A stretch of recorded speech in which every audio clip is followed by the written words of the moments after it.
প্রাপ্ত বাংলাদেশ সেতু কর্তৃপক্ষ বনানী ঢাকা জনাব কবির আহমেদ সাবেক প্রধান প্রকৌশলী, বাংলাদেশ সেতু কর্তৃপক্ষ বনানী ঢাকা জনাব আলিম উদ্দিন আহমেদ সাবেক পরিচালক পক্ষ ঢাকার বিরুদ্ধে দণ্ডবিধির 120, 409, 109 এবং দুর্নীতি প্রতিরোধ আইন 1947-এর 5-2 ধারায় একটি মামলা রুজুর সিদ্ধান্ত গৃহীত হয়েছে।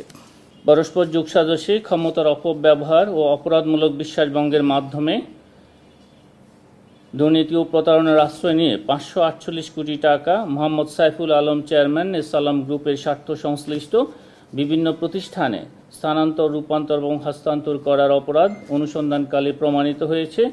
এই কারণে জনাব মোহাম্মদ সাইফুল আলম, প্রাক্তন চেয়ারম্যান ফার্স্ট সিকিউরিটি ইসলামী ব্যাংক ও চেয়ারম্যান এসালাম গ্রুপ সহ মোট 9 জনের বিরুদ্ধে দুর্নীতি প্রতিরোধ আইন 1947, মানি লন্ডারিং প্রতিরোধ আইন 2012 এবং দণ্ডবিধি 409, 109 এবং 420 ধারায় আরও একটি মামলা রুজুর সিদ্ধান্ত গৃহীত হয়েছে।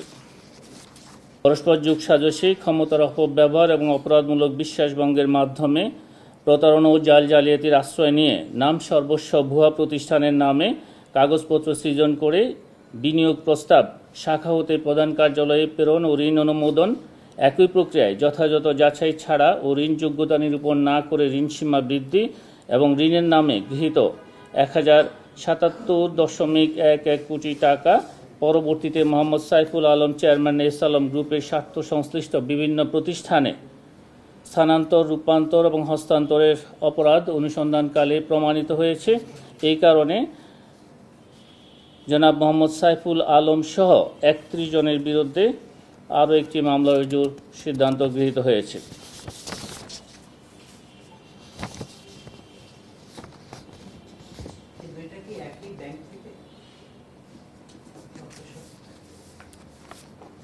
আমি প্রত্যেকটার সাথে বলেছি ইসলামী ব্যাংক, একটা ছিল ফার্স্ট সিকিউরিটি ইসলামী ব্যাংক, আগেরটা ছিল ইসলামী ব্যাংক।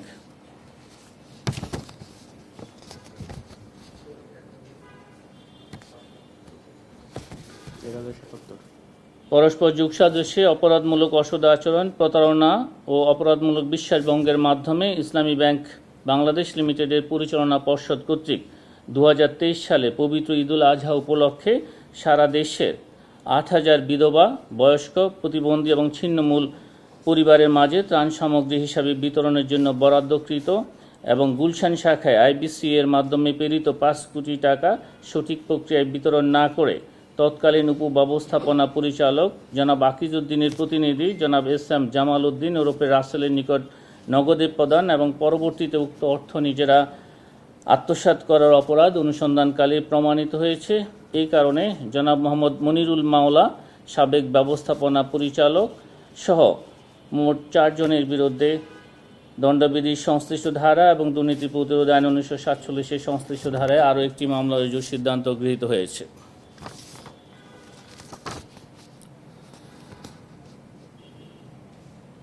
অভিযোগ সংশ্লিষ্ট ক্যাপ্টেন মোহাম্মদ গিয়াসউদ্দিন আহমেদ, প্রাক্তন নটিক্যাল সার্ভেয়ার অ্যান্ড এক্সামিনার এবং কন্ট্রোলার অফ ম্যারিটাইম এডুকেশন, বর্তমানে চিফ নটিক্যাল সার্ভেয়ার, চলতি দায়িত্বে নৌ পরিবহন অধিদপ্তর, বিআইডব্লিউটি ভবন, মতিঝিল, ঢাকা কর্তৃক দাখিলকৃত সম্পদ বিবরণী যাচাইকালে 29,33,882 টাকার সম্পদ গোপন এবং সরকারি চাকরিতে দায়িত্বশীল পদে থেকে ক্ষমতার অপব্যবহার মাধ্যমে অসাধু উপায়ে 4,74,31,197 টাকার জ্ঞাত আয়ের উৎসের সাথে অসঙ্গতিপূর্ণ সম্পদ অর্জন ও দখলে রাখার অপরাধ প্রমাণিত হয়। তার বিরুদ্ধে দুর্নীতি দমন কমিশন আইন 2004-এর 26, 2 ও 27 ধারায় এবং দুর্নীতি প্রতিরোধ আইন 1947-এর সংশ্লিষ্ট ধারায় আরও একটি মামলা রুজুর সিদ্ধান্ত গৃহীত হয়েছে।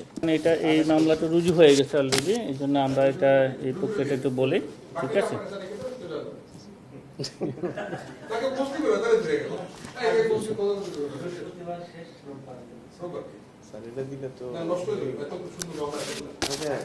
আপনাদেরকে অনেক ধন্যবাদ।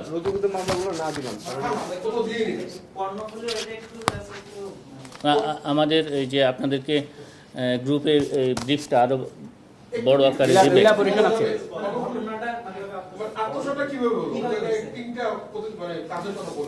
মানে এই টাকাটা কি সরকারের প্রতিনিধিত্ব করে তারা কি নিয়ে নিয়েছেন, মানে পকেট ভরেছেন নাকি?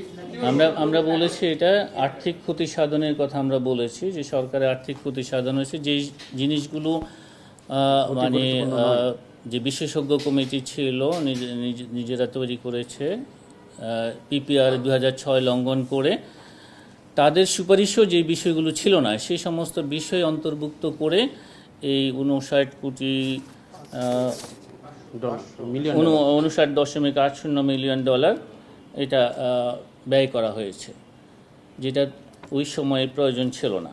এটা কেবলই মাত্র নির্দিষ্ট কিছু লোককে লাভবান করার জন্য অথবা নিজেরা লাভবান হওয়ার জন্য এই কাজগুলো করা হয়েছে। আমরা কিন্তু আত্মসাতের কথা বলিনি, আমরা বলছি সরকারের আর্থিক ক্ষতি সাধন। ঠিক আছে। আর আমার মনে হয় এখানে তো আপনাদের জন্য আমরা আরও একটু যাতে আপনারা রিপোর্ট করতে পারেন সেই জন্য আমরা বিস্তারিত একটা ব্রিফ আপনাদেরকে দেওয়া হবে। আমার মনে হয় এই বিষয়ে আর কথা না বলে অনেক ধন্যবাদ।